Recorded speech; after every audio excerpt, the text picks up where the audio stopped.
घने जंगल के हृदय में जानवर इकट्ठा होते हैं। उनके चेहरे डर और निराशा को दर्शाते हैं। कथावाचक शेर की क्रूरता का वर्णन करता है। उसकी भूख उनके शांतिपूर्ण घर पर एक छाया डालती है।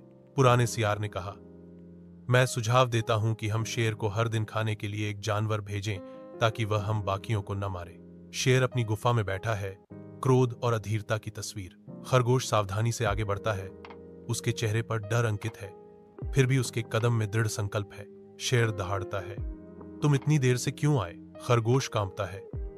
रास्ते में एक और शेर ने हमला किया और 4 खरगोशों को खा लिया। खरगोश शेर को एक गहरे कुएं की ओर ले जाता है, जिसकी पानी की सतह सूरज की रोशनी में चमक रही है। खरगोश ने खुलासा किया, एक और शेर इस कुएं में रहता है। कथाकार बताते हैं, शेर कुएं में झोंकता है और अपनी परछाई देखता है। कथावाचक जारी है, इसे दूसरे शेर समझकर वह गुस्से में दहाड़ता है। कथावाचक निष्कर्ष निकालता है, वह कुएं में कूद जाता है और डूब जाता है। 2 गधे नदी के किनारे शांति से पानी पीते हैं। बादल उपहास पूर्वक कहता है, तुम बस गंदे कपड़े ले जाते हो, हम कीमती मसाले और चावल ले जाते हैं। मित्तु शांति से प्रतिवाद करता है, कोई काम छोटा नहीं होता, आपका अहंकार ही आपकी हार का कारण बनेगा। एक जंगल के घास के मैदान में प्रतिद्वंद्वी गांवों के गधे युद्ध के लिए इकट्ठा होते हैं। धोबी के गधे पुराने कपड़ों से लदे हुए हैं, जो व्यापारी के मसालों से भरे गधों के बिल्कुल विपरीत है। एक गधा एक कच्ची लकड़ी की तलवार लहराता है, जबकि दूसरा अपने सींगों से बंधे पत्थरों से धमकी देता है। लड़ाई हिनहिनाहट और लातों के बवंडर में भड़क उठती है। बारिश हो रही है, गधों को भिगो रही है और मसालों को कीचड़ में बदल रही है। गधे कीचड़ में फिसलकर गिर जाते हैं। दादा ऊंट आता है। दादा ऊंट चिल्लाता है, अरे मूर्खों, तुम सब एक ही काम करते हो, कड़ी मेहनत और सेवा। तुम आपस में लड़कर क्या साबित करोगे?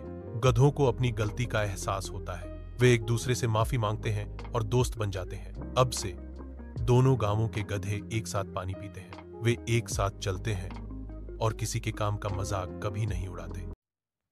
शांत झील के किनारे कछुआ कंठक धूप में बैठा है। वह सारंग और तरंग के साथ मिलनसार बातें करता है, जो 2 सुंदर हंस हैं। कंठक कभी भी बोलना बंद नहीं करता। उसकी आवाज हवा को अंतहीन बातों से भर देती है। झील लगभग सूख गई है। कछुआ निराश होता है, अब क्या होगा? मैं इस झील में रहता हूं, अगर यह सूख गई तो मैं कैसे जीवित रहूंगा? हंस लकड़ी का एक टुकड़ा ले जाते हैं। एक कछुए से कसकर पकड़ने के लिए कहते हैं। वे कछुए को चेतावनी देते हैं, यात्रा के दौरान कुछ मत कहना। राजहंस आकाश में उड़ते हैं। कछुआ खतरनाक ढंग से नीचे लटक रहा है। नीचे के ग्रामीण अजीब दृश्य पर हंसी से फट पड़ते हैं। कथाकार बताते हैं, कछुआ गुस्से से कुछ कहने की कोशिश करता है और लकड़ी को छोड़ देता है। कछुआ भारी होकर जमीन पर गिरता है। उसका जीवन अचानक समाप्त हो जाता है। हंसों ने घोषणा की, हमने तुम्हें पहले ही बताया था, यात्रा के दौरान बात मत करना, लेकिन तुम अपनी आदत के गुलाम थे। शांत झील के किनारे हंस एकत्रित होते हैं। उनकी गतिविधियां शांत होती हैं, क्योंकि वे एक विनम्र स्मारक बनाते हैं। यादों पर चिंतन करते हुए हंस अपने बिछड़े हुए दोस्त को याद करते हैं। उनके भाव दुख और उसकी मूर्खता पर अविश्वास का मिश्रण है।